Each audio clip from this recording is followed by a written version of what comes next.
So I wanted to do a brief flip through and then a more in-depth view of the Good and the Beautiful Level 5 Language Arts. This level will actually be redone, I believe in November of this year. They're going to update it. But I thought I'd go ahead and show you what's in the current Level 5. There seems to be a lot of misconception that when people say it's going to be updated, they think that it's going to be like the previous versions of Level 3. And I just want to show you that's not the case. All right, so the Level 5 comes with a course book, a course companion, a daily checklist, a shared reader, and your grammar and geography cards, and that's it. That's all that this level needs. Before I go into the more in-depth view, I'm just going to do a brief flip through. So you can kind of get an idea of what's in this level. All right, so you can see that there's some art and they're doing the diagramming again. There's not as much art as in some of the lower levels, but there is still quite a bit.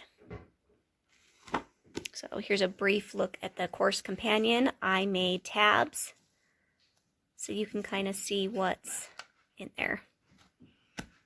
All right, and the shared reader is black and white. There's no color in this, and very, I honestly can't remember if there's any pictures, and I'm not seeing any.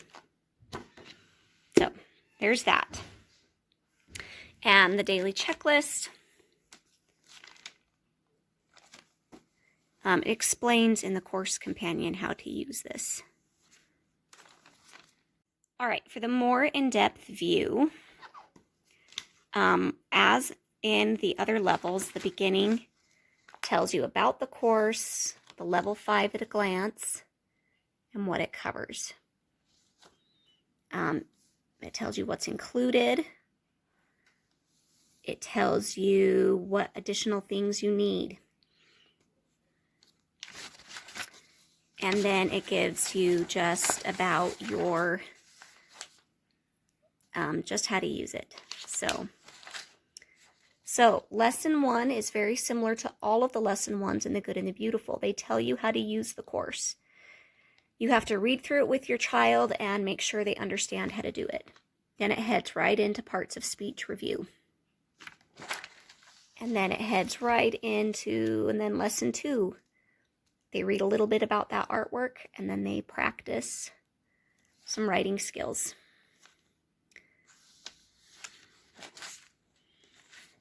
Yeah, don't you love his little drawings? All right, so then this is lesson 3. They're going to talk about the difference between accept and accept.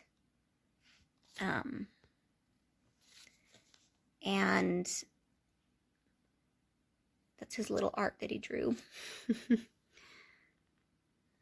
And that's just kind of how it goes. It will tell you, this is when this level they start doing more writing. I've been really impressed with my son's writing improvement using the Good and the Beautiful. He has really progressed.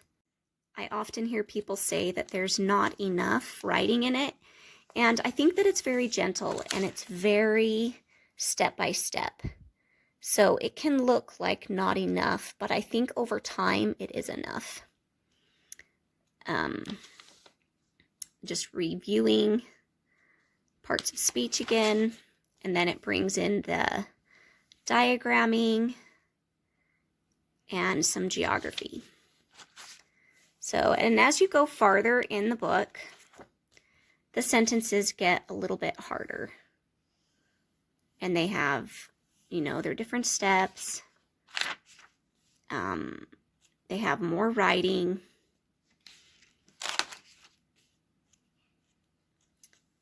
And they have art projects in here too. All right, so this is a good example of how to use the shared reader. So it said read lesson 104 in Level 5 shared reader. And you read it with your parent or teacher. So then you're going to go to that See, lesson 101, you're going to go to lesson 104, and you are going to read it. The assignments are fairly short. So here's 104. My son and I alternate paragraphs. He reads one, I read one, and I make sure that he's pronouncing it. So see, it's just like 2 pages almost, 3 pages, I guess. I have to admit, we are no longer doing the shared reader together. He likes to be independent. So we are no longer doing the shared reader together. He likes to be independent, and it was really making him mad. He had to wait for me. And he's a really good reader and doesn't struggle. So he reads this by himself now and then just talks to me about what he read. So in the course companion, I put these tabs because they go to these things like every day, and it was getting hard to keep finding it. So they're going to practice their capitals and their states. Say the capital, cover the state. Say the state, cover the capital, and see if they can get it. One thing that was tricky for my kids that I had to make sure I explained is they don't do this twice. What they do is they go through this top one, through all of the states and capitals, and then they will go back and do it again. And they do it when they get both of those checked, they can master it. But they were just spending too much time on one and weren't really memorizing it. So you have to go through the top, check all of the top, and then when you're done, go through and do all the bottom again. There's poetry memorization, and it talks about that. And he memorized all of his poems within the first couple of weeks. He did amazing. There's a quick reference section that they're going to reference for maps. And so there's a quick reference section they're going to use for maps and grammar, and we've used that quite a bit. There is course readings. It will tell them when to come and read these extra little readings. After that, there's editing practice. They need to practice editing, and it gives them the symbols. And this is actually pretty important for them to learn because they use it in the high school course and in level 7 and level 6. And so it's just really good for them to learn how to do that now. After that, there's sentence dictation. And this is probably my favorite part of The Good and the Beautiful. My kids' spelling and writing has really improved from these exercises. It is just one of the best things you can do. And I always found it super overwhelming to do in other curriculums or to just figure it out on my own. And this is just really easy. In fact, my husband's a high school teacher, and he said he wished his high school students did this because they could really use this practice. And then the last tab is an answer key. Now, an interesting thing is not every page is in this answer key. It'll go from 14 to 15, but before that it was like 12. Only the things that need an answer are in the answer key. So, and that's just in the back. And that is a good look at The Good and the Beautiful, level 5. The geography and grammar cards are the same as they are. Well, I shouldn't say that since they updated level 4. Now this is the first level that uses these. And then their daily checklist.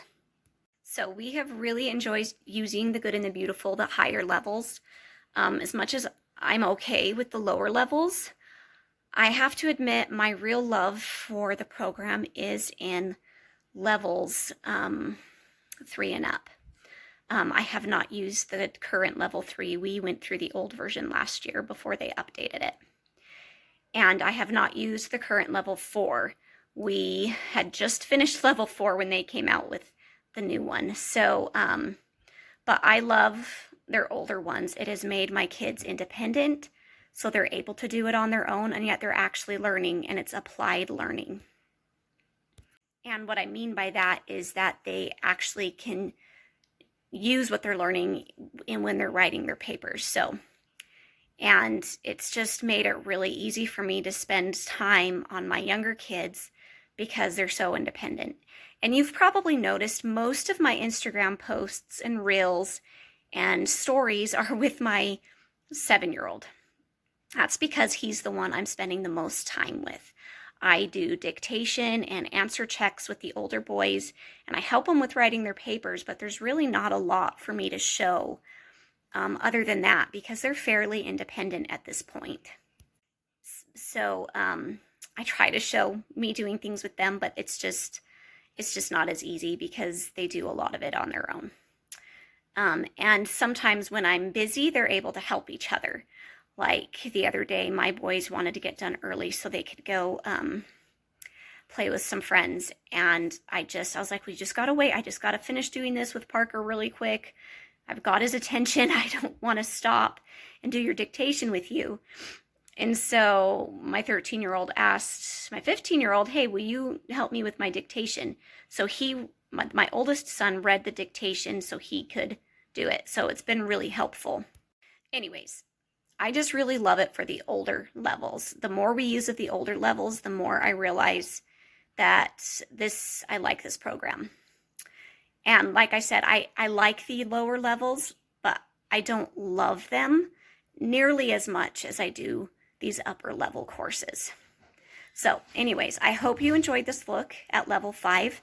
If you have any questions or if you want to ask me something, go ahead and message me.